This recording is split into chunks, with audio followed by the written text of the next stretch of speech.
En 1848, el año en que Karl Marx publicó el primer manifiesto comunista, ocurrieron disturbios revolucionarios por toda Europa, desde Sicilia hasta Varsovia. En París, la rebelión produjo la caída de la monarquía de Orleans. En Viena, el reaccionario y represor canciller Metternich se vio obligado a huir disfrazado, como un criminal. Francia y el Imperio Austrohúngaro eran las dos mayores potencias del continente. Europa parecía estar al borde de un abismo, pero las fuerzas de la reacción ganaron finalmente la partida y su desquite fue aterrador. Fue típica la escena de Dresde descrita por Clara Schumann, esposa del compositor. Fusilaron a todo insurgente que caía en sus manos. La dueña de nuestro albergue nos dijo, después que su hermano, propietario de El Ciervo de Oro, de la calle Schiffel, fue obligado a estar presente y mirar cuando los soldados fusilaron uno tras otro a 26 estudiantes que encontraron en una sala del local. Se dice que arrojaron hombres a la calle por docenas desde el tercer piso y el cuarto. Es horrible tener que soportar estas cosas. Así es como tienen que luchar los hombres por un poquito de libertad. ¿Cuándo llegará el momento en que todos los hombres tengan los mismos derechos? Respuesta que propuso Marx fue el comunismo. La experiencia del siglo XX nos ha enseñado en términos nada inciertos que no funcionan, y sin embargo, siguen sin respuesta varias de las más perspicaces críticas de Marx al capitalismo. Siguen presentes las demandas, urgentes y cruciales en su época, de justicia social que él planteó. La existencia del lujo al lado de una indigencia implacable que puede observarse hoy en Bombay y Sao Paulo. Resultaría del todo familiar al Marx que deambulara por las calles de Londres de Dickens hasta en los centros neurálgicos de la afluencia del siglo XXI, creada por el capitalismo. Son todavía evidentes sus contradicciones en los guetos urbanos de Nueva York y Los Ángeles, en los desiertos económicos del nordeste de Inglaterra y en los barrios bajos de Nápoles. El capitalismo ha llegado a ser la historia mundial de un éxito, pero a un precio. Este precio empezó a ser insoportable en tiempos de Marx. Vida y obra de Marx. Karl Marx nació el 5 de mayo de 1818 en la provinciana ciudad alemana de Treveris, situada a solo unos 10 kilómetros de la frontera luxemburguesa, donde el río Mosela, famoso por los viñedos de sus riberas, su proximidad a la frontera y su amor por el vino, hacen de Treveris un lugar placentero y cosmopolita. Rasgos que habían de ejercer una influencia importante en Marx. Igual que tantos ardientes revolucionarios, Marx se crió en un confortable entorno burgués. Su padre, Hirschel, fue un prestigioso abogado local propietario de un par de pequeños viñedos, y uno de sus tíos participó en la fundación de Philips, el gigante industrial holandés. Hirschel Marx no fue un hombre religioso, a pesar de que descendía de un linaje de rabinos. Se convirtió al cristianismo, igual que muchos judíos alemanes de la época, como el compositor Felix Mendelssohn y el poeta Heinrich Heine. En gran medida, no era más que un formalismo que le permitía asimilarse con mayor facilidad a la sociedad de la clase media alemana. Hirschel, que ahora pasó a llamarse Heinrich Marx, ya había abrazado con entusiasmo la cultura europea. Sus autores favoritos eran Kant y Voltaire, ¿no? Voltaire también le pueden decir. Una mezcla característica de la profundidad alemana y el ingenio subversivo francés. Alemania se encontraba inmersa en el proceso de convertirse en un Estado-nación unificado. Renania había sido tomada por Prusia en 1815, a los ojos de las gentes más liberales de la provincia. Los nuevos gobernantes prusianos eran autócratas opresores. El padre de Karl se adhirió a un club político que instaba al Estado prusiano a adoptar una constitución que consagrara los derechos de los ciudadanos. Han llegado hasta nosotros pocos detalles de la infancia de Marx, aparte de su costumbre de hacer comer a sus hermanas tartas de barro. Suena como la típica leyenda basada en un único incidente. Chicas que lloran con los labios llenos de barro, madre escandalizada, Karl escondido, etc. Ni qué decir tiene los comentaristas. Han explotado al máximo sus implicaciones metafóricas. Esto es lo que el Marx adulto nos hizo a todos. Y así sucesivamente. Para cuando accedió a la Universidad de Bonn, a la edad de 18 años, Karl era ya un ávido consumidor de libros y de vino que repartía equitativamente su tiempo entre la biblioteca y las tabernas. Durante cierto alboroto, en una de estas, se comportó de tal modo que provocó a un cadete local a que le retara a duelo. Pero tuvo la bastante suerte para emerger de este episodio sin nada más serio que la tradicional cicatriz. Karl no tuvo nunca un tipo atlético e incluso pudo eludir el servicio militar por razones de salud, con la ayuda del informe algo sospechoso de un doctor. Marx se trasladó un año más tarde a la Universidad de Berlín, aparentemente para proseguir sus estudios de derecho, pero para entonces había descubierto la filosofía, y todo lo demás palideció hasta la insignificancia. Berlín era la capital de Prusia, quedaba lejos de la Renania amante del vino, y la vida estudiantil era allí un asunto mucho más serio. El gran Hegel había sido profesor de filosofía y había llegado a ser el apologista filosófico oficial del Estado prusiano, pero Hegel había muerto 5 años antes y un amplio grupo de sus seguidores habían desarrollado sus ideas en un amplio abanico de direcciones. El vasto sistema filosófico idealista había mostrado estar abierto a diversas interpretaciones contradictorias, muchas de las cuales estaban lejos de simpatizar con el Estado represor prusiano y con todo lo que éste representaba. Marx asistió debidamente a las lecciones oficiales sobre la filosofía de Hegel, pero dijo que llegó a enfermar por la vejación intensa de tener que hacer un ídolo de una visión que detestaba.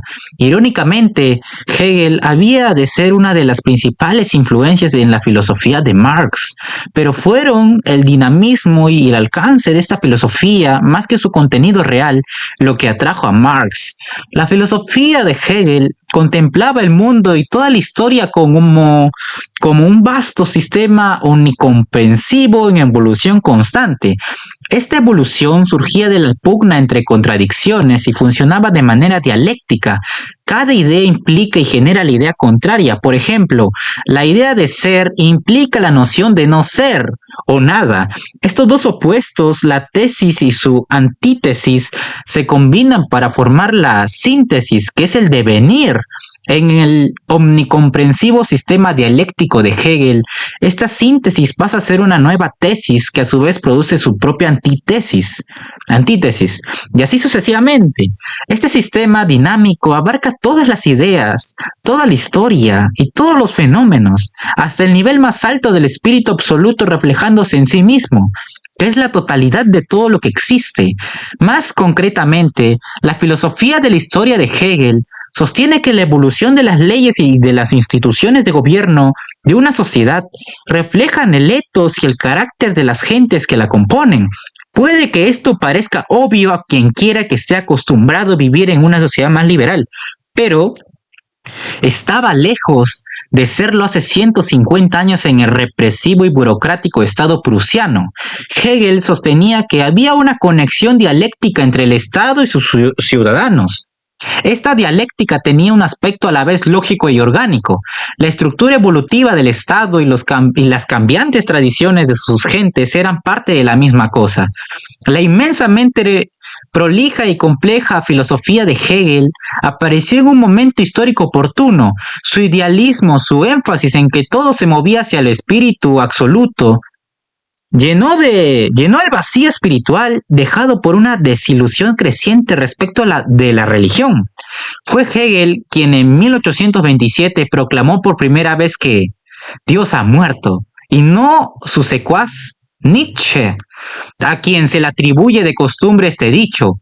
Hegel se refería a la idea cristiana de Dios más limitada que sería reemplazada por el espíritu absoluto. Aún así, la expresión era extremadamente blasfema. No obstante, estaba enterrada profundamente en la confusión de una obra poco menos que ilegible y pasó generalmente desapercibida.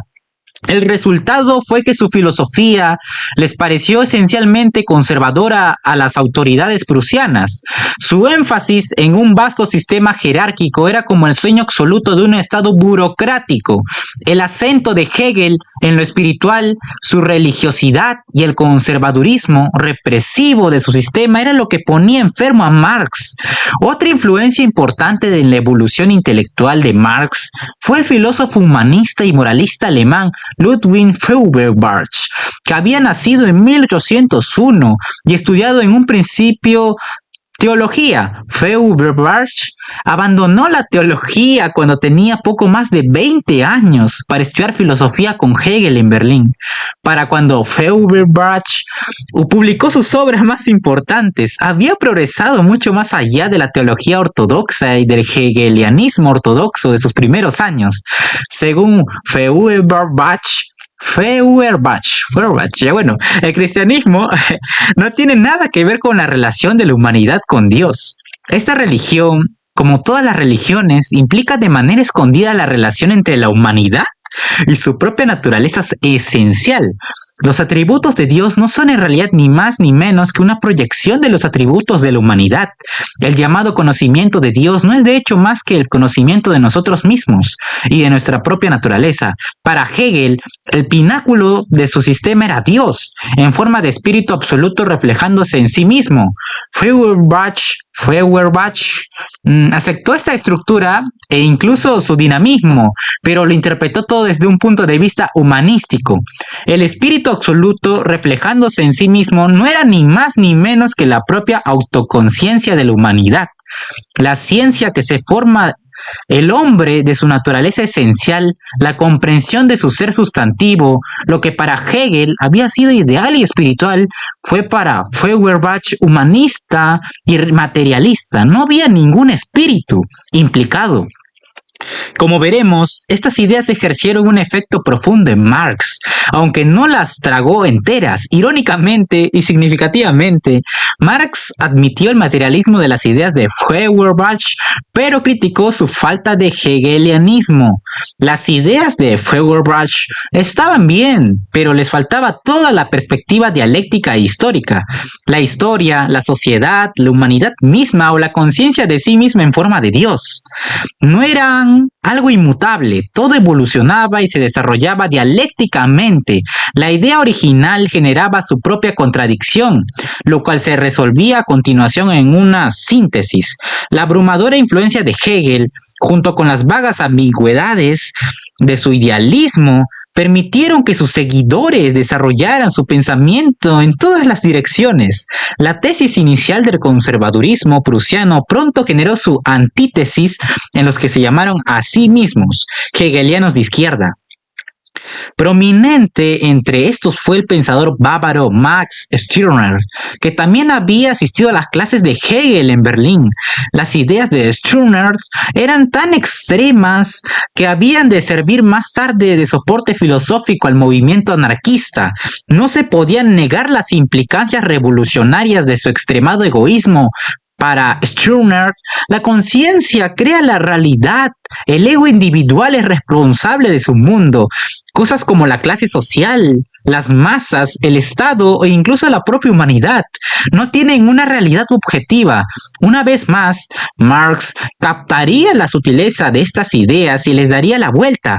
Le impresionó la visión de Stirner de la profunda relación existente entre conciencia y realidad sociohistórica, pero para Marx era la conciencia misma lo que era en realidad creada por las circunstancias materiales externas y no al revés.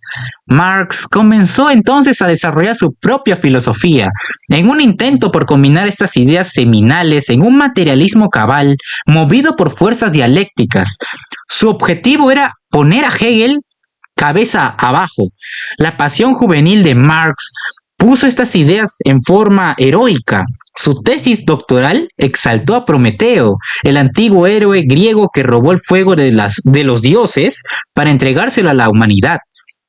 Como castigo, Prometeo fue encadenado a una roca en el Cáucaso, donde un águila le visitaba cada día para picotear su hígado siempre renovado. Marx se identificó con Prometeo toda su vida. Este antiguo héroe griego nos ofrece una misteriosa metáfora del destino de Marx y sus ideas. La etimología griega de Prometeo significa el que ve o piensa el futuro. Al abandonar la Universidad de Berlín, Marx tenía grandes esperanzas de obtener un puesto en alguna universidad secundaria alemana.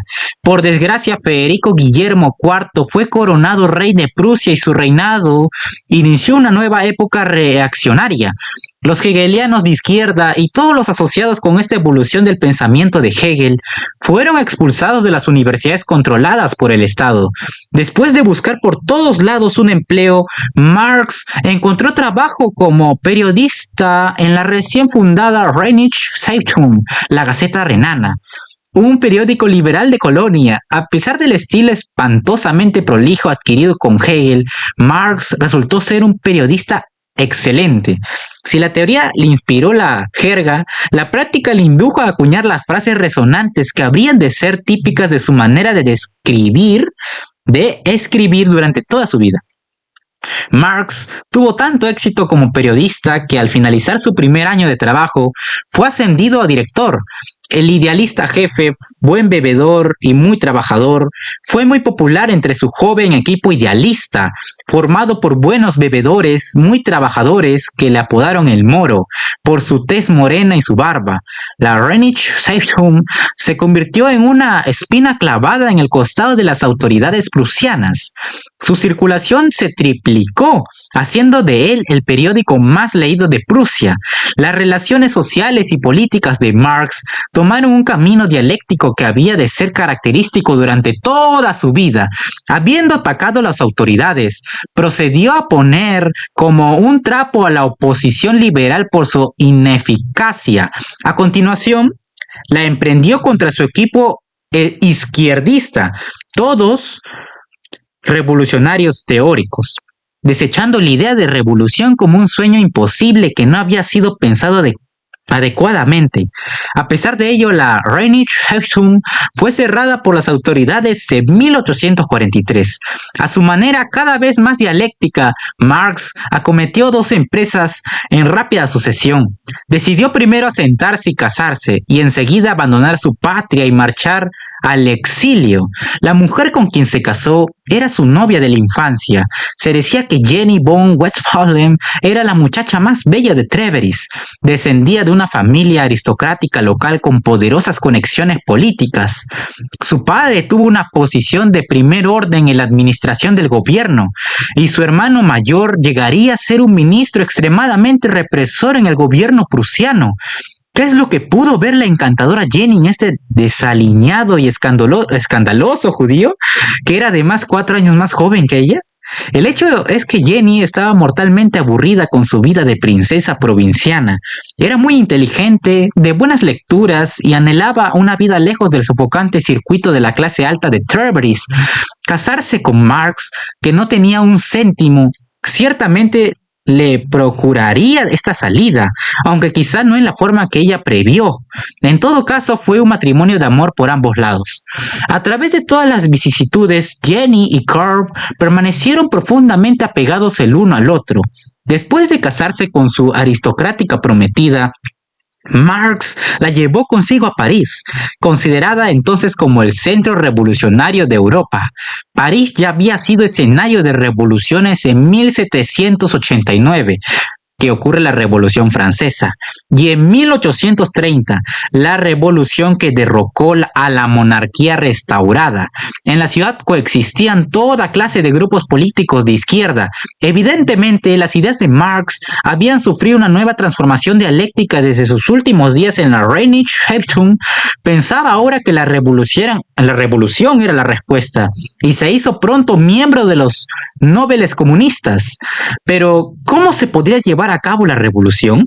Primero habría que preparar un detallado programa intelectual y si la política había de cambiar, también la economía. Marx comenzó un estudio intensivo del padre fundador de la economía, el escocés Adam Smith, y de su sucesor, el inglés David Ricardo. A la vez, empezó a forjar las bases filosóficas de su pensamiento en forma de una epistemología propia. ¿Cuál es el fundamento de nuestro conocimiento del mundo? ¿Cómo conocemos y cómo sabemos si lo que conocemos es verdadero? La epistemología de Marx es uno de los aspectos más débiles y menos originales de su pensamiento, pero es importante por dos razones. Es la base estrictamente filosófica de las grandes ideas que habían de venir, y su carácter dinámico resuena a través de todo el pensamiento sistemático de Marx. Como hemos visto, transformó las influencias recibidas hasta mezclarlas en una filosofía exclusivamente materialista. En línea con esto, deseaba basar todo el conocimiento en premisas estrictamente científicas. Para Marx, el conocimiento comienza con la experiencia, nuestras sensaciones y percepciones del mundo material, pero el materialismo de Marx difería significativamente del de sus predecesores. Los materialistas anteriores tendían a ver sensación y percepción en términos pasivos. La luz incide en nuestros ojos, sentimos calor, oímos un sonido. Nuestra percepción de lo que vemos y oímos en modo alguno lo modifica. Son cosas que nos afectan. Para Marx, por el contrario, la percepción es una interacción entre nosotros, el sujeto y el objeto material. Este objeto, el mundo que nos rodea, se transforma en el proceso de ser conocido. Nuestras percepciones no descubren la verdad del mundo, solo su apariencia, de tal modo que tampoco nuestro conocimiento puede ser verdadero, sino que consiste en métodos prácticos mediante los cuales podemos manipular y controlar el mundo natural. Nuestro conocimiento del mundo no es pasivo, sino que tiene un propósito. Es un proceso de doble sentido, activo y reactivo, en línea con la dialéctica. La síntesis de conocimiento científico que así ganamos nos permite imponer modelos de orden y manipular o anticipar el funcionamiento de la naturaleza. Este proceso no alcanza la verdad tal como es concebida de costumbre. La cuestión de si la verdad objetiva puede ser atribuida al pensamiento humano no tiene nada que ver con la teoría. Es una cuestión puramente práctica. La verdad es la realidad y el poder del pensamiento, y solo puede demostrarse en la práctica. Esto condujo a Marx a su famosa conclusión: hasta ahora los filósofos se han limitado a interpretar el mundo de distintos modos. De lo que se trata es de transformarlo. Es mucho lo que se ha hablado sobre esta frase, tomada como una actitud filosófica. Parecería descalificar a su autor en cuanto filósofo, puesto que aboga por el abandono de la filosofía en favor de la acción política. Esta famosa observación suya está abierta a todas las objeciones filosóficas que se han formulado en su contra, pero si se la mira a la luz de su epistemología en un proceso interactivo, si tiene valor filosófico, señala una cuestión importante: no existe la verdad absoluta. Aprendemos cómo funciona el mundo a fin de usarlo, de vivir en él. Desafortunadamente, incluso dentro de su contexto original, Marx parece haber querido satisfacer ambas proposiciones a la vez. Con el propósito de poder mantenerse en París, Marx consiguió ser nombrado redactor de los Anales franco-alemanes. Por medio de esta revista conoció a otro colaborador de sus mismas ideas, llamado Friedrich Engels, cuyo padre era propietario de hilaturas de algodón en Renania, y además poseía otra en Manchester, Inglaterra. Engels, que contaba 23 años de edad, había estado trabajando para el negocio familiar en Manchester durante 2 años. Sin embargo, en su tiempo libre dedicaba sus esfuerzos en pro de sus ideales revolucionarios, relacionándose con cartistas y seguidores de Robert Owen, así como acudiendo a los mítines comunistas. A diferencia de Marx, Engels convivía abiertamente con sus dicotomías. A la vez que era un rebelde en su casa, trabajaba en el negocio de la familia. A pesar de haber dejado la escuela a los 17, llegó a tener algo más que nociones de 24 idiomas. aunque fungía de honorable hombre de negocios y miembro de la Bolsa de Algodón de Manchester, vivía abiertamente con su amiga de la clase trabajadora, una pelirroja irlandesa analfabeta llamada Mary Burns. Fue Mary quien la llevó a los barrios bajos irlandeses por la zona de Oxford Road, peligrosos para todo el que no viviera allí. En esas visitas descubrió Engels las escenas que aparecen en su obra pionera La condición de la clase obrera en Inglaterra. Montones de desperdicios, despojos y nauseabundas inmundicias que yacen por todas partes entre los charcos que envenenan la atmósfera con sus efluvios cargados y oscurecidos por el humo de una docena de chimeneas de fábricas. Una muchedumbre de andrajosas mujeres y niños pululan por allí, tan sucios como los cerdos, que bullen entre pilas de basura y en los lodazales. La raza que vive en estas cabañas ruinosas, tras ventanas rotas o en oscuros y húmedos sótanos, ha llegado realmente el nivel más bajo de la humanidad. En cada una de estas madrigueras, con 2 habitaciones como máximo, un desván y quizá un sótano, viven 20 seres humanos como promedio. Sorprendentemente, esto era aproximadamente un año antes de la hambruna irlandesa provocada por la mala cosecha de patatas, cuando murieron 1 millón de personas y muchas más se vieron obligadas a emigrar volcándose sobre pequeñas Irlandas por toda Gran Bretaña y Norteamérica, una vez que Engels paseaba con un colega hombre de negocios y le indicó que estos barrios eran una vergüenza para Manchester. Su acompañante escuchó cortésmente y le comentó al despedirse: y sin embargo, aquí se genera una buena cantidad de dinero. Que tenga usted un buen día, Mr. Engels.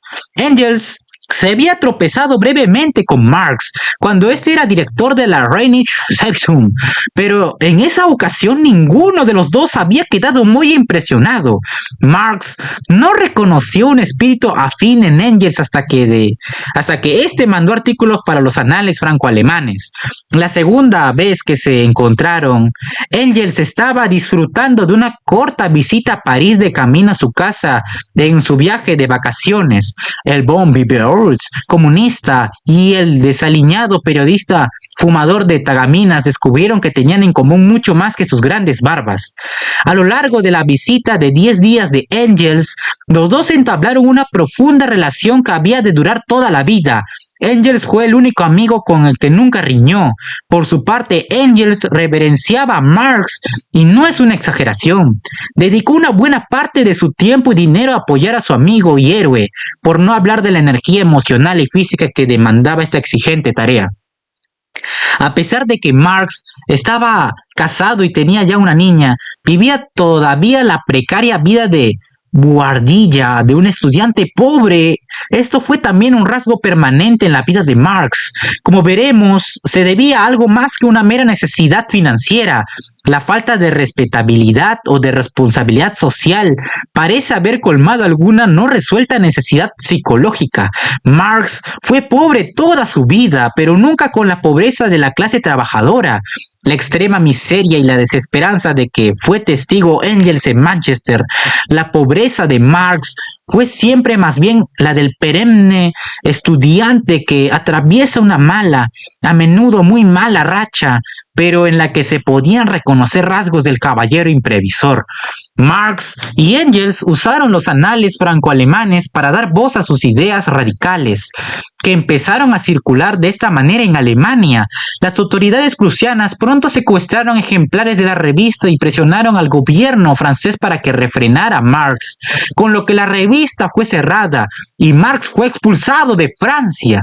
En lugar de regresar a Alemania, se dirigió a Bélgica, que había obtenido su independencia solo 14 años antes, y fijó su residencia en Bruselas. La impecune familia Marx creció hasta 4 miembros al dar Jenny a luz un hijo. Engels siguió a Marx hasta Bruselas, donde ambos se adhirieron a la recién formada Liga Comunista. En reconocimiento a sus hazañas periodísticas, a Marx y Engels se les asignó la tarea de escribir un manifiesto para la Liga. Este es el origen del primer manifiesto del Partido Comunista.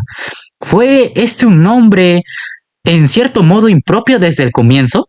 No había tal Partido Comunista y la Liga Comunista no era más que uno de los varios grupos que se llamaban a sí mismos comunistas. De manera similar, la idea de escribir un manifiesto no era la de proclamar la política comunista, sino establecer precisamente en qué consistía esa política. Se esperaba que Marx y Engels tomaran las varias ideas confusas y dispares que constituían el comunismo y las compactaran hasta darles una forma sólida y casi definitiva. Superaron con creces los sueños más esperanzados de quienes les encargaron la tarea.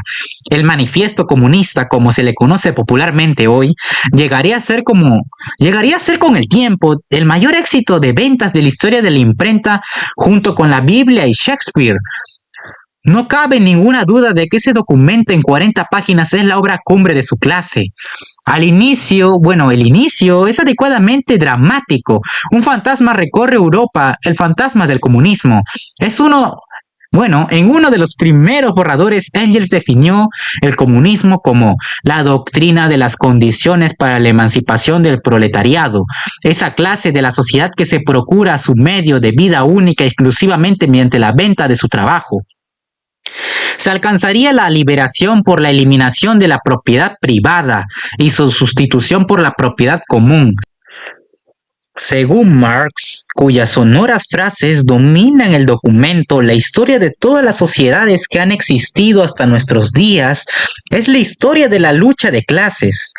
Se pasó de la época de la esclavitud a través del feudalismo a la sociedad burguesa moderna, en la que la burguesía podía dominar el proletariado debido a que poseía los medios de producción, tales como la maquinaria y las fábricas. Sorprendentemente, Marx estaba muy dispuesto a admitir los logros sin paralelo alcanzados en la era burguesa. Ha sido la burguesía la que primero ha demostrado lo que puede realizar la actividad humana. Ha creado maravillas muy distintas a las pirámides de Egipto, a los acueductos romanos y a las catedrales góticas, y ha realizado campañas muy distintas a los éxodos de los pueblos y a las cruzadas. Pero, y aquí viene todo el peso del análisis de Marx, las abigarradas ligaduras feudales que ataban al hombre a sus superiores naturales, las ha desgarrado sin piedad para no dejar subsistir otro vínculo entre los hombres que es el frío interés, el cruel pago al contado. Ha ahogado el sagrado éxtasis del fervor religioso, el entusiasmo caballeresco y el sentimentalismo del pequeño burgués en las aguas heladas del cálculo egoísta. Ha hecho de la dignidad personal un simple valor de cambio. Ha sustituido las numerosas libertades escrituradas y bien adquiridas por la única y desalmada libertad de comercio. La riqueza humana de la vida medieval, como la que aún persistía en lugares preindustriales como Treveris, había dejado paso a la pesadilla urbana industrial como a la que se podía observar desde las ventanas de las buhardillas de estudiante en Berlín y París. La humanidad había sido deshumanizada, las libertades individuales habían sido inducidas al libre comercio, precisamente el factor que según Adam Smith permitía a la mano invisible del mercado hacer su trabajo y proveer beneficios para todos. Por primera vez, se hacía un análisis bien definido diametralmente opuesto a la economía clásica. La victoria del proletariado traería consigo la primera sociedad sin clases. El mercado y el libre comercio trabajaban en beneficio del capitalista a expensas del proletariado, que era simplemente explotado. No tenía sentido hablar de reformas, la única respuesta era el derrocamiento del capitalismo. A pesar de esta argumentación, Marx ofrece en el manifiesto una lista de reformas del capitalismo. Hoy aceptamos como norma alguna, tales como el impuesto progresivo sobre la renta, la abolición del trabajo infantil y la educación gratuita para todos los niños. Otras han sido ensayadas como la abolición de la propiedad privada y el establecimiento del monopolio del Estado en la banca. las comunicaciones, el transporte y en todos los medios de producción. Los intentos por establecer estos utópicos proyectos han llamado forzosamente la atención sobre el significado real de la palabra utopía, que se deriva del griego antiguo, que significa no o ningún y topos lugar. Hay otra recomendación de Marx que a menudo pasa desapercibida: confiscación de la propiedad de todos los emigrados y sediciosos. Extraña sugerencia viniendo de un emigrado rebelde, pero puesto que Marx rara vez poseyó alguna propiedad, a su autor no le afectaría seguramente esta medida draconiana. El manifiesto termina con su célebre llamada a las armas. Los comunistas consideran indigno ocultar sus ideas y propósitos. Proclaman abiertamente que sus objetivos solo pueden ser alcanzados derrocando por la violencia todo el orden social existente. Las clases dominantes pueden temblar ante una revolución comunista. Los proletariados no tienen nada que perder en ella más que sus cadenas. Tienen, en cambio, un mundo que ganar. Proletarios de todos los países, unidos. Marx dio los toques finales al manifiesto en enero de 1848. Aunque no pudo circular con la velocidad suficiente o en cantidad suficiente como para ejercer un efecto inmediato, no hay duda de que Marx captó el ánimo de la época. 1848 sería el año de la revolución por toda Europa. En enero estalló una revolución local en Sicilia. Los meses siguientes sucedió otra en París. Se extendió después a Alemania, el resto de Italia. Los revolucionarios no eran los únicos en pensar que la civilización burguesa europea estaba tocando su fin. Marx siguió una vez más su propio camino dialéctico, animado por Engels. Sorprendió a la Liga Comunista volviéndole la espalda a la causa. Los dos abandonaron Bélgica y regresaron a Renania, donde Marx aceptó el cargo de director de la Neue Rheinische Zeitung resurrecta. Para asombro de sus amigos, Marx se puso a escribir artículos en los que denunciaba la revolución. Era una equivocación, en opinión de Marx. En lugar de eso, la clase trabajadora debería colaborar con la burguesía democrática, si es que había de lograrse algo que valiera la pena. Este inesperado cambio dialéctico duraría poco tiempo, al generar pronto su propia conclusión dialéctica. Federico Guillermo IV disolvió la Asamblea Prusiana de Berlín en 1848. Esto fue demasiado para Marx, que inmediatamente abogó por la resistencia armada ante semejante suspensión de los derechos democráticos. Fue arrestado, pero tuvo una actuación valiente en el juicio. Declaró ante el jurado que no había llamado a la revolución, sino simplemente a la defensa del reino. El propio rey había sido culpable de la revolución. Era tal el sentimiento popular del momento que Marx fue absuelto e incluso recibió el agradecimiento del jurado en medio de las aclamaciones de la sala. Mientras tanto, los asustadizos burgueses que sostenían la Neue Rheinische Zeitung le había retirado su apoyo, aunque Marx se las arregló para sacar un número final. Fue impreso en brillante tinta roja, con Marx anunciando en su editorial que sus últimas palabras siempre y en cualquier parte serían: emancipación de la clase trabajadora. La edición produjo el alboroto esperado y Marx fue deportado. Marx llegó en agosto de 1849 a Londres, casi sin un céntimo, acompañado de su familia, que había crecido hasta tres niños, y con Jenny embarazada una vez más.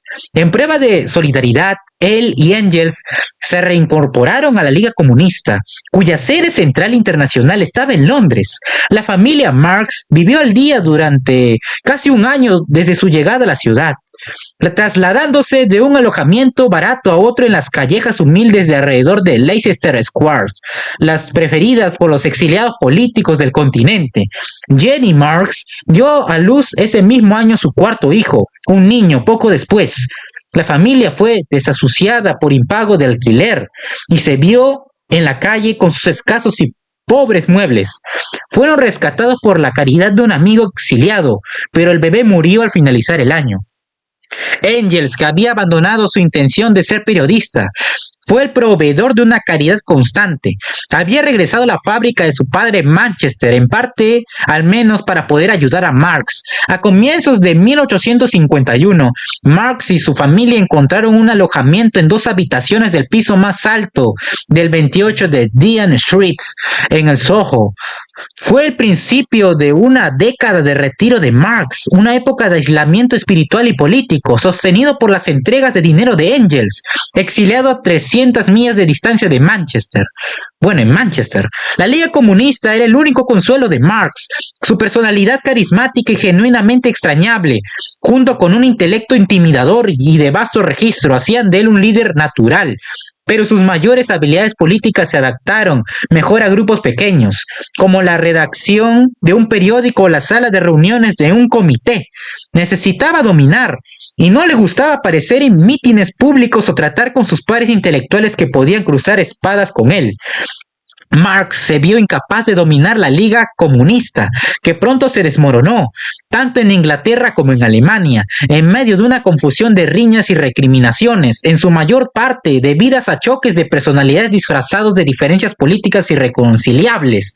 La casa de Marx en Dean Street estaba bajo la vigilancia permanente de espías de la policía prusiana.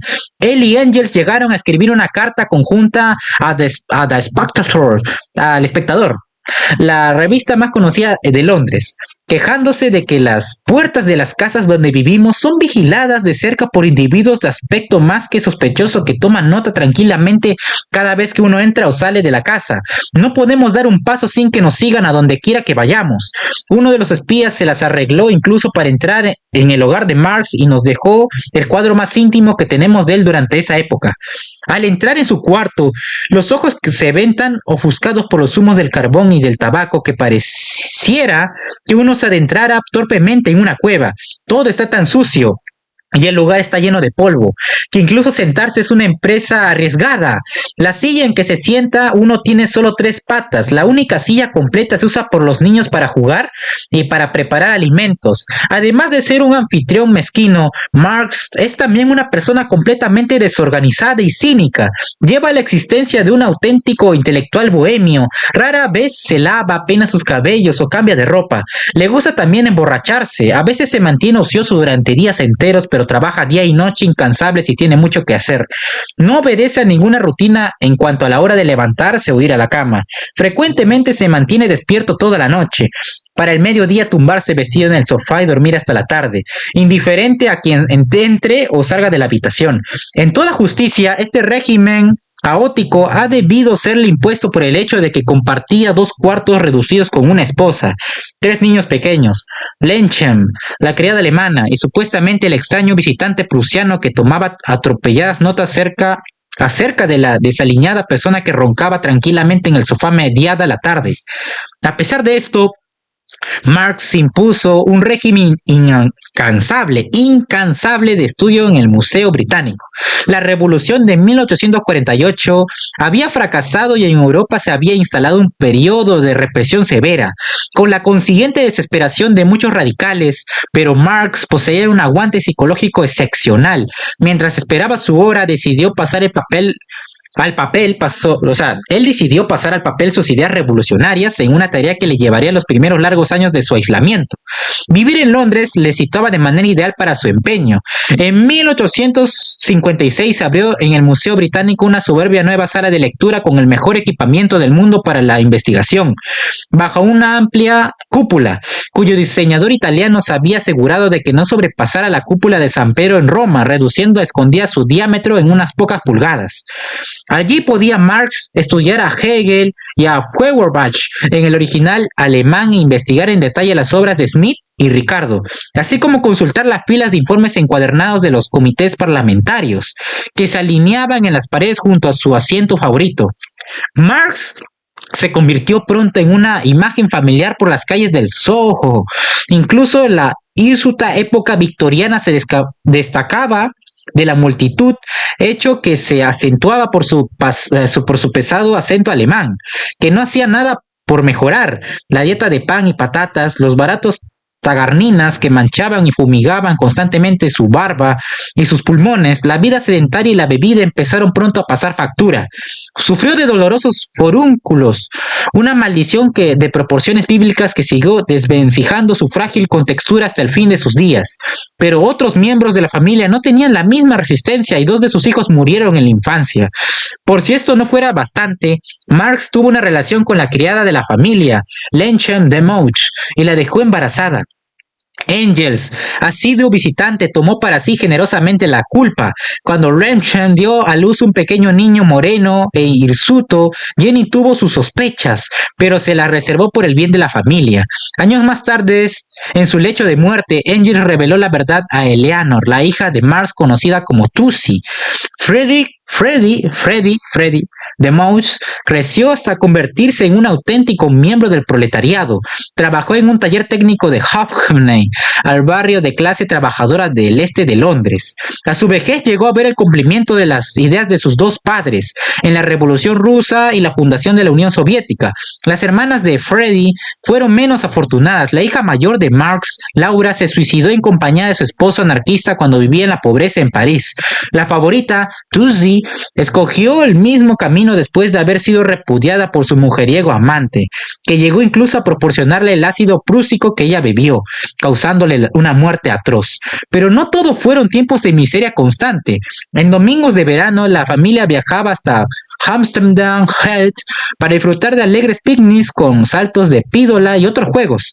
Ha llegado hasta nosotros la descripción grotesca de una juerga que corrió Marx con algunos amigos alemanes y que terminó con una travesura de estudiantes, destrozando lámparas de gas con piedras, seguidas de carreras de noche por las calles para esquivar a los bobbies, nombre que reciben popularmente los policías de Londres en recuerdo de Sir Robert Woodville, que creó la primera policía uniformada de la ciudad unas 2 décadas antes, que les perseguía.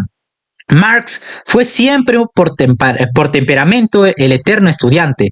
Tal el hombre, tales sus ideas. Este debate ha permanecido siempre abierto, pero como veremos, ninguna descripción de una parte estaría completa sin la otra, y si lo requieren sus ecos, sus paralelismos y sus contradicciones dialécticas, todo indica que la pura desidia fue el factor que más contribuyó a la persistente pobreza de Marx.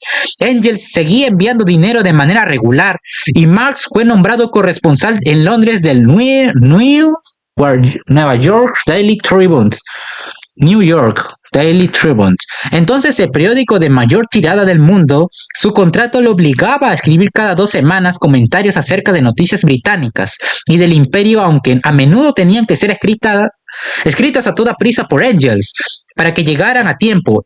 En esto también afilaba Marx su técnica política cuando en 1857 estalló en la India el denominado motín de los cipayos.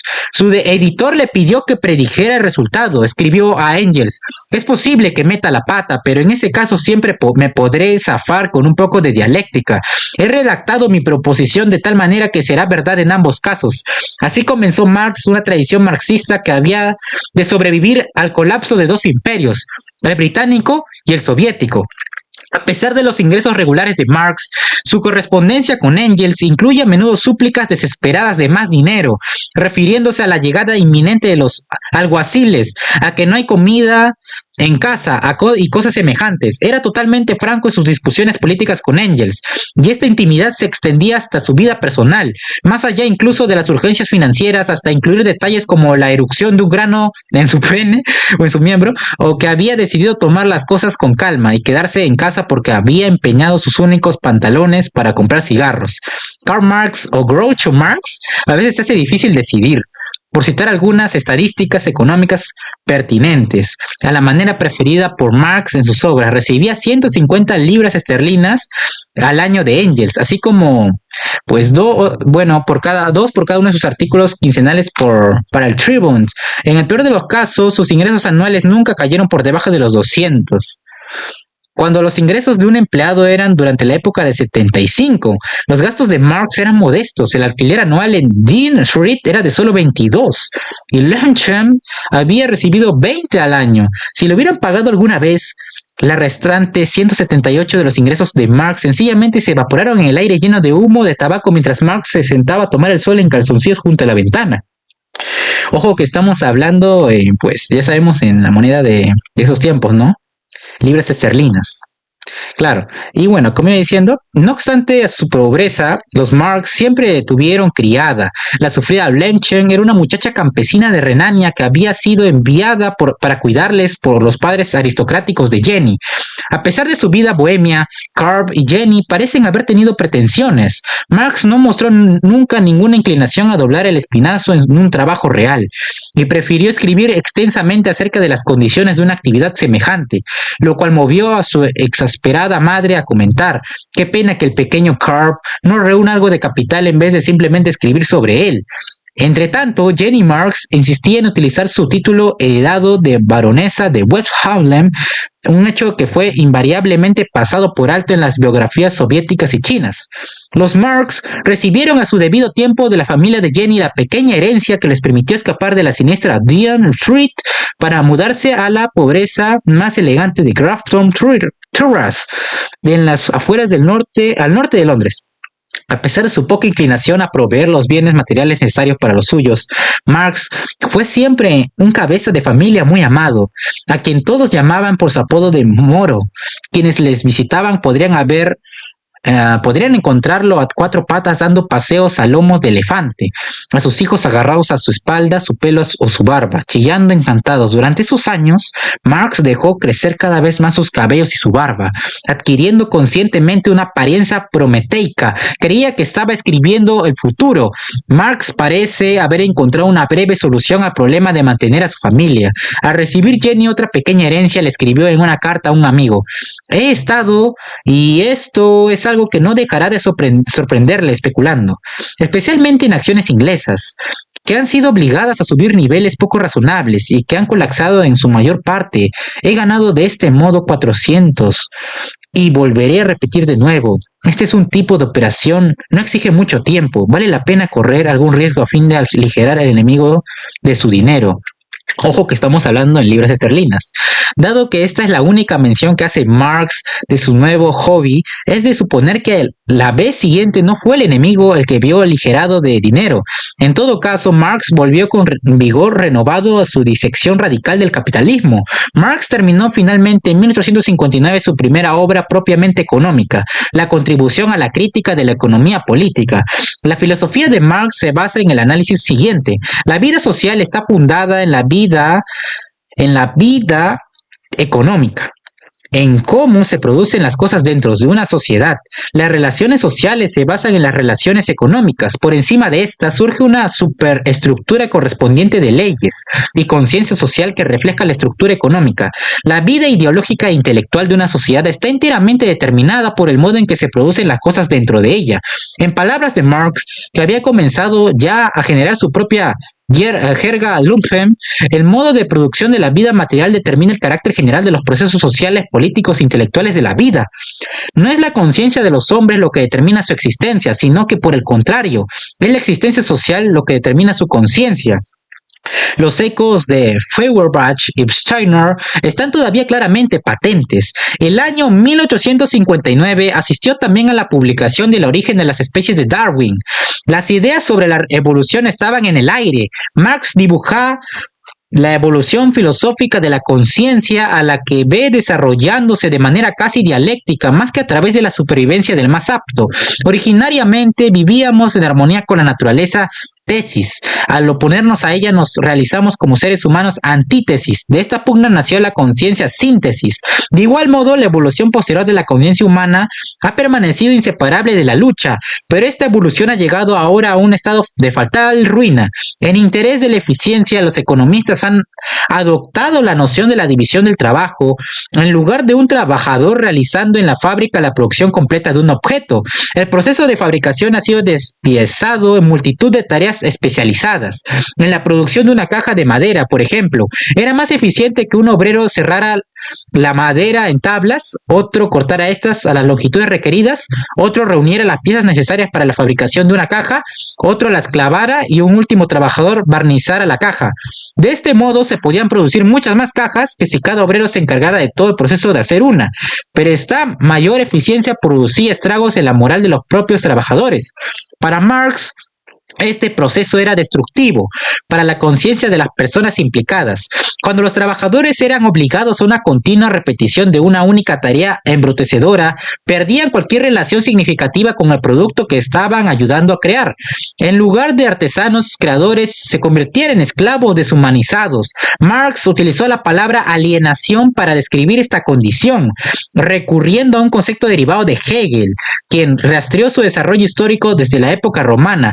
Alienación era la condición de la falsa conciencia desgraciada, experimentada por los plebeyos y esclavos oprimidos durante el apogeo del Imperio Romano. Antes habían disfrutado de la armoniosa vida social del paganismo, que ahora había sido aniquilada. El resultado fue que los individuos dirigieron su conciencia hacia adentro, lejos de la miseria de su realidad efectiva y hacia el trascendente reino de Dios en otro mundo. Este fue el proceso dialéctico que hizo posible que la religión cristiana se difundiera tan rápidamente por todo el Imperio Romano. Los paganos se habían realizado antes en sí mismos y en su mundo. Los cristianos se retiraron del mundo y consideraron que sus vidas no tenían valor. Quedaron alienados de sí mismos. De forma característica, Marx baja la categoría de espiritualidad de la idea de Hegel y la ve en términos enteramente económicos. Conviene señalar que ecos del concepto dialéctico de Hegel pudieron oírse durante la Revolución Industrial en Gran Bretaña. Un renacimiento religioso muy similar al fervor del cristianismo primitivo sucedió en la alienada clase obrera británica industrializada. Un no conformismo y pequeñas sectas cristianas crecieron como hongos en los barrios obreros de las ciudades británicas durante esa época. Otro concepto crucial en la filosofía económica de Marx es el de propiedad privada, que era esencial en todo el proceso de producción para el mercado. Los objetos son producidos, vendidos y entonces poseídos. La propiedad privada nos ha hecho tan estúpidos y parciales que un objeto solamente es nuestro cuando lo tenemos, cuando existe para nosotros como capital o cuando es directamente comido, bebido, llevado, habitado y entre otras cosas más. Es decir, utilizado de algún modo. Todos los sentidos físicos e intelectuales han sido reemplazados por el sentido de tener.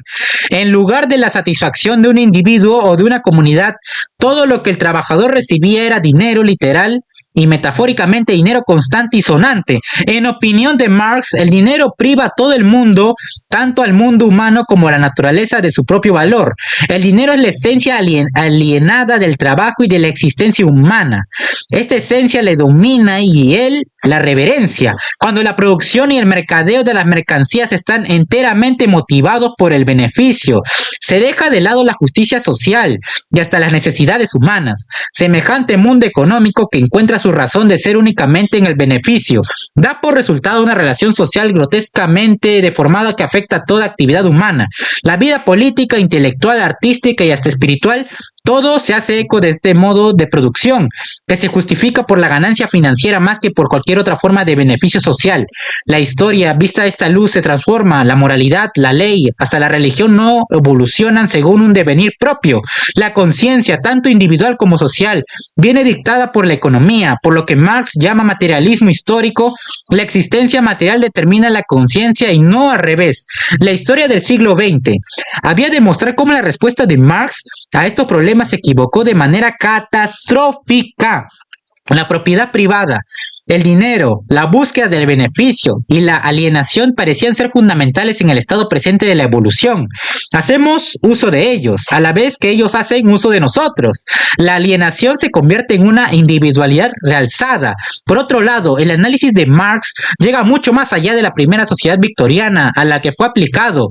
Su descripción del culto al dinero muestra actitud respecto de la propiedad privada. El consumismo y la búsqueda del beneficio como un fin en sí mismo son demasiado evidentes en la era de la reducción del tamaño de las empresas.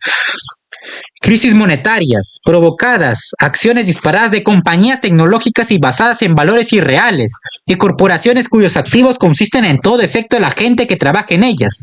Todo esto está analizado con detalle mucho mayor en la imponente obra cumbre de Marx, Das Kapital, El Capital, cuyo primer volumen publicó en 1867, pero la mejor obra de Marx es también la menos legible. He aquí una frase típica escogida al azar. El progreso de acumulación disminuye la magnitud relativa de la parte variable del capital.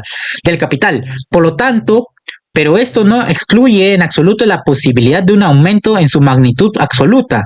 El primer volumen prosigue así durante más de 1000 apretadas páginas y habían de seguir 2 volúmenes, lo cual motivó que el primer ministro británico Harold Wilson, generalmente reputado de haber sido el más brillante graduado en economía de Oxford, expresara libremente: "Nunca he leído a Marx", una sorprendente, si bien comprensible, omisión en cuanto ¿qué analista económico? Marx es igualado solo por Adam Smith y Keynes. Das Kapital, el Capital, investiga los mecanismos de la economía contra el trasfondo de la Gran Bretaña de mediados del siglo XIX. Era la economía industrial más adelantada del mundo y parecía señalar el futuro. La industria británica dejaba muy atrás tanto en capacidad como en eficiencia a sus competidores. Las cifras siguientes que Marx cita en relación con la industria del algodón son un índice de la medida de la supremacía británica. El número promedio de usos por fábrica era en Inglaterra de 12.600, mientras que sus dos principales rivales industriales, Francia y Prusia, podían manejar solo 1.500 usos por fábrica. La magnitud de esta ventaja se evidencia al saber que el número promedio de usos que podía manejar un obrero era de 74 en Gran Bretaña, en Prusia 37 y en Francia solo 14. El coste laboral y el coste del producto se veían afectados de manera similar. No obstante, y a pesar de su amplia supremacía, las condiciones de vida de los trabajadores británicos eran espantosas. Uno de los médicos que atendía a indigentes en Bradford elaboró una lista, incluida el completo en El Capital, que mostraba que sus pacientes estaban viviendo como promedio una docena en una habitación y algunos más del doble. Una calle con más de 200 casas solían tener menos de 40 primitivos retretes exteriores. Quienes vivían en esas condiciones trabajaban mucho y bajo condiciones muy duras. Un peón experimentado de una fábrica de Irlanda del Norte tenía que trabajar de las 6 de la mañana a las 11 de la noche, de lunes a viernes, y los sábados hasta las 6 de la tarde. Por este trabajo recibo 10 chelines y 6 peniques a la semana, explicaba el obrero al inspector que visitaba la fábrica. Todas las estadísticas que recogió Marx provenían de informes oficiales que estaban en el Museo Británico. El sistema capitalista proporcionaba libremente las pruebas en su propia contra, un proceso convenientemente dialéctico. Marx señaló también que la teoría económica anterior procede a partir del hecho de la propiedad privada. No le explica, la propiedad privada no ha sido una característica permanente, como muestra cualquier mirada a la historia. En principio existió la propiedad tribal, después la antigua propiedad comunal estatal, más tarde la propiedad feudal o estamental, que confería estatus social a sus propietarios. De ahí proviene la idea burguesa de la propiedad privada, pero ¿qué subyace esta evolución social? Como hemos visto, Marx veía la historia como una sucesión de luchas de clases. En la sociedad antigua la clase de los esclavos luchó contra la de los hombres libres, después los plebeyos romanos lucharon contra los patricios, más tarde los siervos contra sus señores, el oficial contra el maestro gremial, el opresor y el oprimido estuvieron en constante oposición entre sí. Una lucha ininterrumpida, a veces escondida, a veces abierta, una lucha que siempre terminó bien en una reconstitución revolucionaria de la sociedad, o bien en la ruina común de las clases contendientes. El progreso histórico marcha de manera dialéctica. Cada fase desarrolla su propia contradicción, con el resultado a su debido tiempo, en la síntesis progresiva de un nuevo sistema social. El capitalismo fue simplemente una fase más en este inevitable progreso histórico. El capitalismo fue generado también sus propias contradicciones internas a medida que evolucionó. El libre mercado condujo a un aumento de la competencia con el fin de incrementar la eficiencia y los beneficios de sus negocios. El capitalista burgués invirtió en maquinaria. Los pequeños negocios que no podían permitirse una inversión de capital semejante fueron puestos contra la pared. Esta competencia intensificada hizo que empresas cada vez más grandes dominaran el mercado, hasta que se acaba estableciendo un monopolio, de tal modo que la competencia condujo a la contradicción del monopolio. Simultáneamente, la introducción de maquinaria significaba un desempleo creciente, pero esto hacía que el mercado disminuyera, pues los desempleados no tenían salarios para gastar en el número mayor de mercancías producidas por la mayor eficiencia. Más mercancías, mercados en declive, beneficios decrecientes, así surgían nuevas contradicciones dentro del sistema. Si por el contrario, tenía lugar un boom con resultado de pleno empleo. Los salarios de los trabajadores estarían obligados a subir de acuerdo con la ley de la oferta y la demanda. No existiría la reserva de parados a los que recurrir para que trabajaran con salarios más bajos. Los salarios más altos irían en detrimento de los beneficios. De cualquiera de las dos maneras, los beneficios de los capitalistas menguarían. Inevitablemente, estas presiones internas surgían dentro del capitalismo como resultado de su propio desarrollo, con la consecuencia de una serie de crisis recurrentes cada vez más profundas que conducirían con el tiempo a la crisis final que traería consigo el colapso del sistema capitalista. Según Marx, el capitalismo es básicamente injusto. Descansa en la explotación de los trabajadores porque el capitalista posee los medios de producción, maquinaria, herramientas y muchas cosas más. Una bala de algodón entra por la puerta de la fábrica y sale como prenda de vestir para ser vendida a un precio más alto. El trabajador de la fábrica ha añadido valor a la mercancía, pero no le ha sido pagado todo el valor que ha añadido, sino que en realidad se le ha pagado un salario de subsistencia o poco más. El propietario de la fábrica se ha embolsado la plusvalía como beneficio. En esto, según Marx, consiste la explotación. Marx creyó firmemente en la teoría del valor trabajo. Un producto tiene un valor real que puede calcularse según la cantidad de trabajo que se ha empleado en su producción. Cuando la maquinaria entra en la ecuación, se la valora según la cantidad de trabajo que se ha empleado en su producción. La teoría tiene todo el aspecto de ser justa. Desafortunadamente, está reñida con las circunstancias en las que se aplica. Esto es el mercado. Es muy probable que la cantidad de trabajo empleado para fabricar un artículo afecte a su precio. Uno espera que un coche cueste más que un plato de arroz, pero en el comercio libre es el mercado el árbitro final. Ojo, pero en el comercio libre es el mercado el árbitro final. La oferta y la demanda siempre predominarán sobre el coste laboral. En tiempos de hambruna, un plato de arroz se puede vender por más que un coche. También el análisis del proceso manufacturero se equivoca seriamente al juzgar el papel del capitalista. En primer lugar, arriesga su dinero al instalar la empresa y por ello requiere una recompensa que haga que su inversión valga la pena. Esta es la fuerza impulsora del capitalismo. La empresa, imaginación, riesgo. Los motivos económicos son en su mayor parte la cara aceptable de la avaricia. Nadie se embarca en una empresa si no existe una posibilidad de ganancia y la única perspectiva es el riesgo de pérdida. Así es la naturaleza humana. El comportamiento dominante y explotador de la clase capitalista, la demonizada burguesía, fue a menudo grotesco en la Gran Bretaña victoriana, lo mismo que su actitud ante la horrible pobreza infligida al proletariado. Que tenga usted un buen día, Mr. Engels. No obstante, la historia ha mostrado que han sido sobre todo las personas que manejaban el sistema y la libertad con que actuaron lo que falló más que el propio sistema.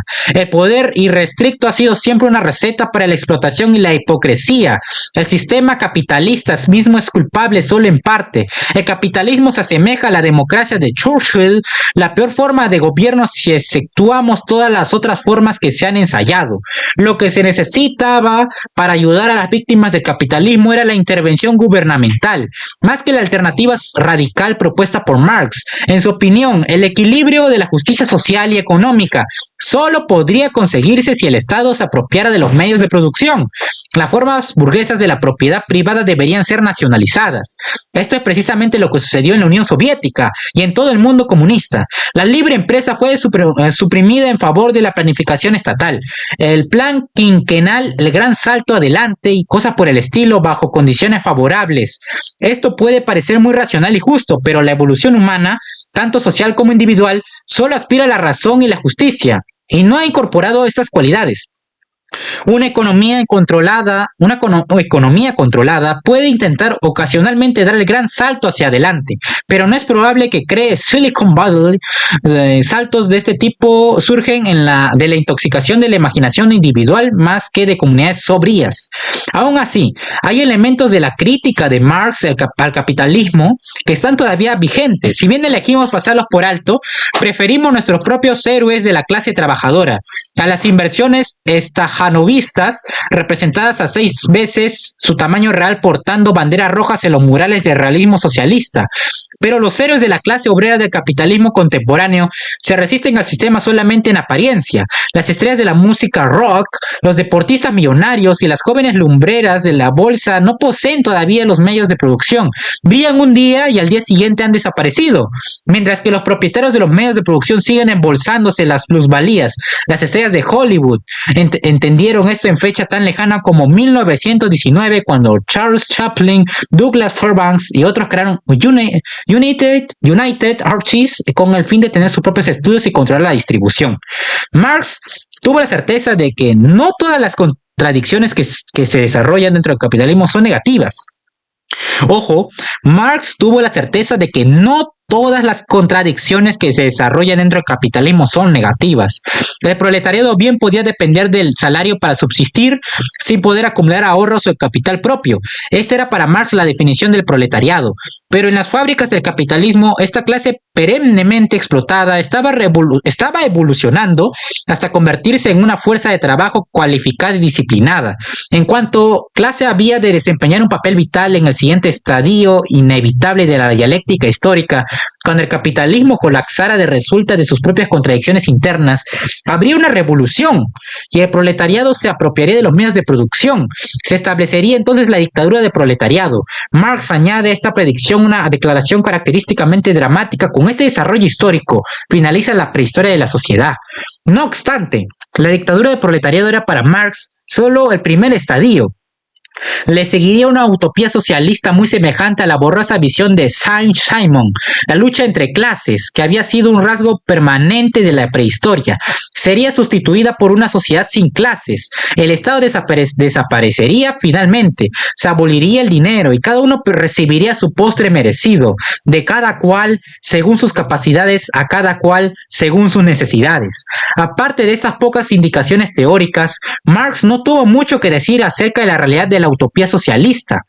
El propio Saint-Simon fue más concreto en sus sueños, pero un bosquejo de las ideas de Marx, aunque breve, no estaría completo sin el singular cuadro del cielo de la tierra que surgiría de las ruinas del capitalismo de la edad de piedra.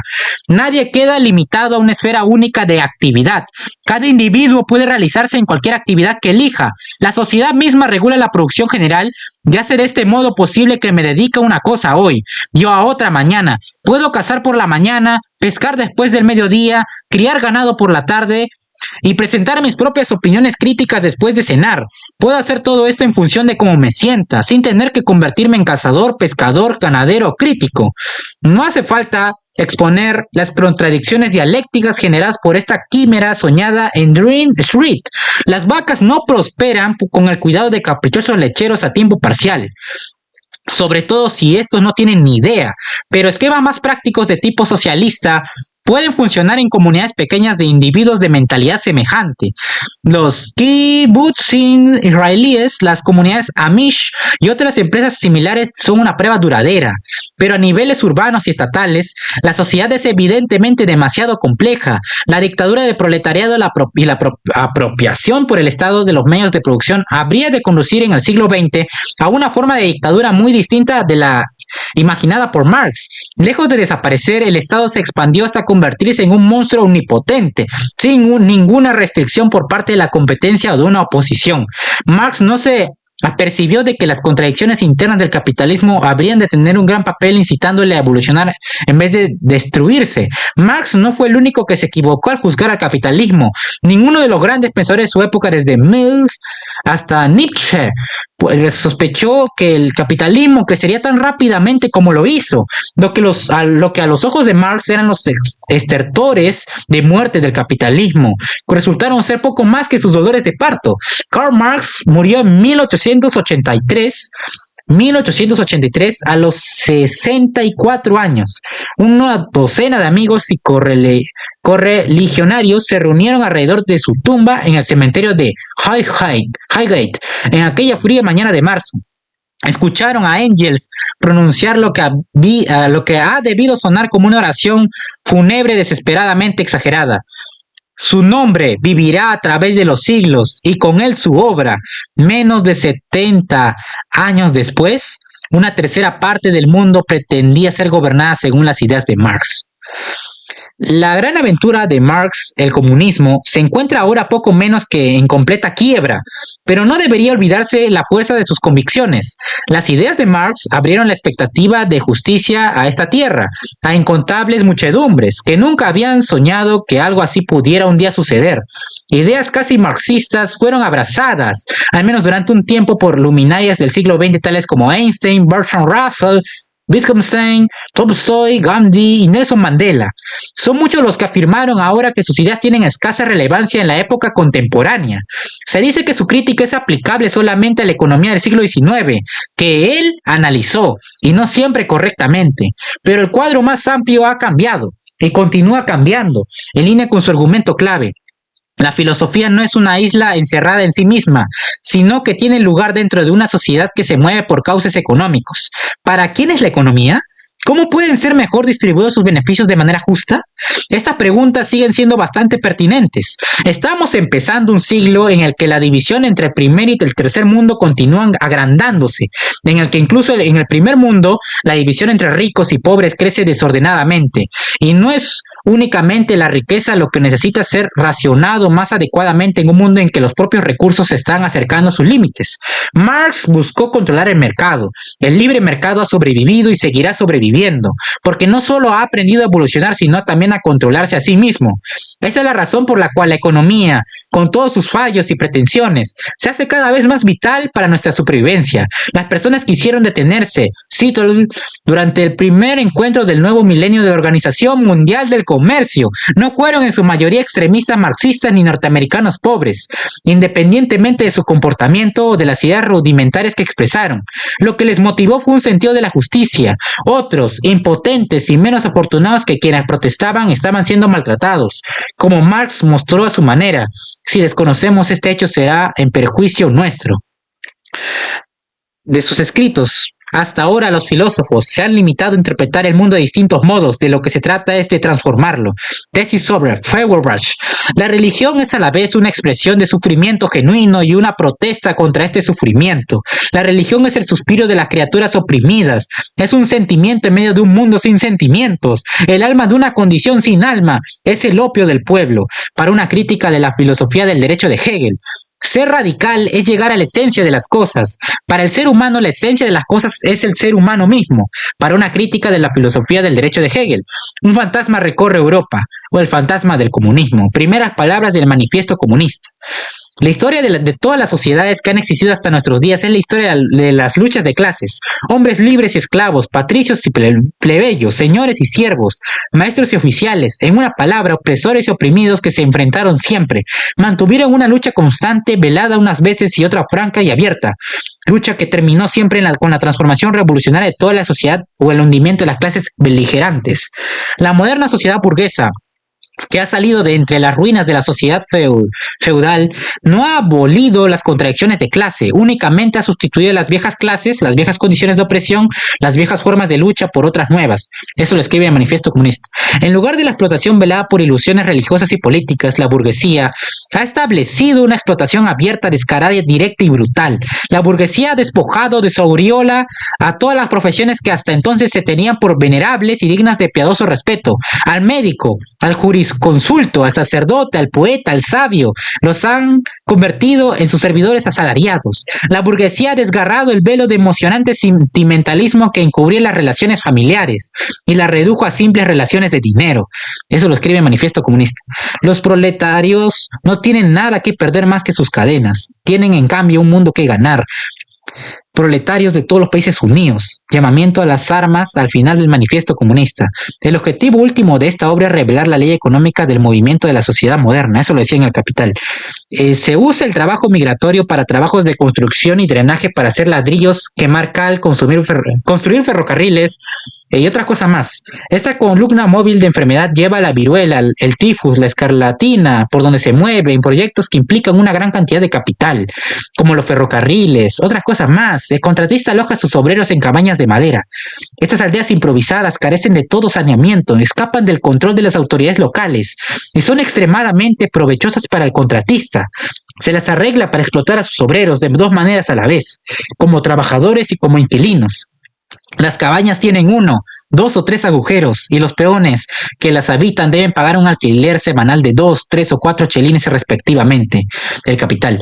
Otro pasaje, algo más típico, revela la faceta más ardua de Marx. El valor del capital productivo P es igual a C, el valor del contenido informativo, que es la etapa M menos C, confrontaba al capitalismo, el capitalista como mercancía en manos de sus vendedores. El capital. De cada cual según sus capacidades, a cada cual según sus necesidades. Crítica al programa de Gotcha.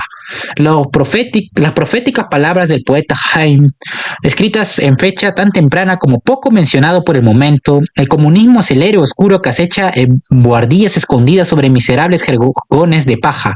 El héroe destinado a desempeñar un gran papel, aunque solo temporal, en la tragedia moderna, solo espera la señal para hacer su entrada. No debemos perder nunca de vista a este actor. Hemos de descubrir los ensayos donde prepara en secreto su debut.